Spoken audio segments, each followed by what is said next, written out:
कहानी नीरू की है। पंजाब की नीरू की शादी दिल्ली के राहुल से होती है। दिल्ली कितना बड़ा शहर है ना, लेकिन आप लोगों का घर तो बहुत छोटा है। हमारे पंजाब में तो ये बड़े बड़े घर होते हैं कि मजा ही आ जाता है। कोई बात नहीं नीरू, मैं भी तुम्हारे लिए बहुत बड़ा मकान बनाऊंगा बहुत जल्दी। नीरू के पिता जहाँ पंजाब के जाने माने व्यापारी थे, वहीं उसका पति राहुल दिल्ली में एक सिंपल नौकरी करता था।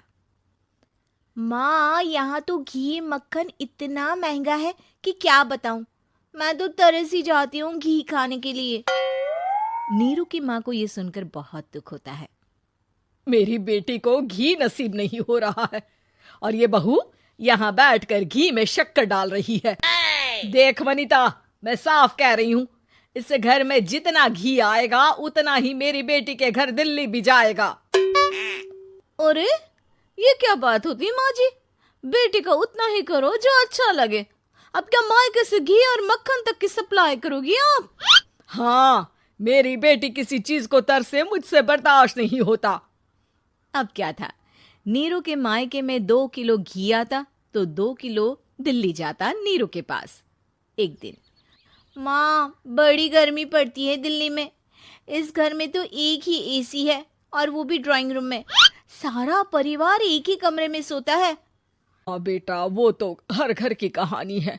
यहाँ भी एक ही एसी है। अरे बिल इतना आता है कि क्या बोलूं। तभी वहां राकेश आ जाता है। माँ, थोड़ी देर में यहाँ कुछ प्लम्बर आएंगे मेरे कमरे में एसी लगाने। जरा ध्यान से लगवा देना ना माँ। ओए, ऐसे कैसे तेरे कमरे में एसी लगेगा? हाँ राकेश, एक बार बात तो कर लेता। अरे पापा, वो वनिता को गर्मी में नींद नहीं आती। ड्राइंग रूम में सबके साथ सोने में वो अनकंफर्टेबल है, इसलिए। अरे पूरे परिवार के साथ वहां तेरी बहन नीरू भी तो सोती है।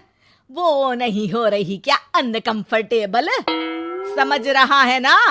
अगर एसी लगेगा तो एक दिल्ली में तेरी बहन के कमरे में भी लगेगा, तभी तू लगा सकेगा। राकेश वनिता को सारी बात बताता है। वनिता करती भी क्या, मन मारकर बैठ जाती है। माँ, ये लोग ठीक नहीं है, क्या करूं मैं? अरे बेटी, यहाँ आ जा, तू यहाँ आकर रह ले। अरे छोड़ दे ऐसे पति को। कैसे छोड़ दूं माँ? समाज क्या कहेगा, लोग क्या कहेंगे? वैसे भी मेरा एक बेटा है मयंक।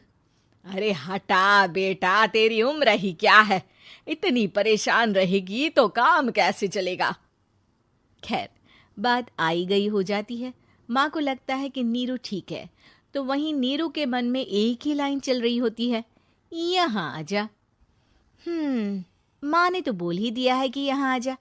बस मयंक थोड़ा सा बड़ा हो जाए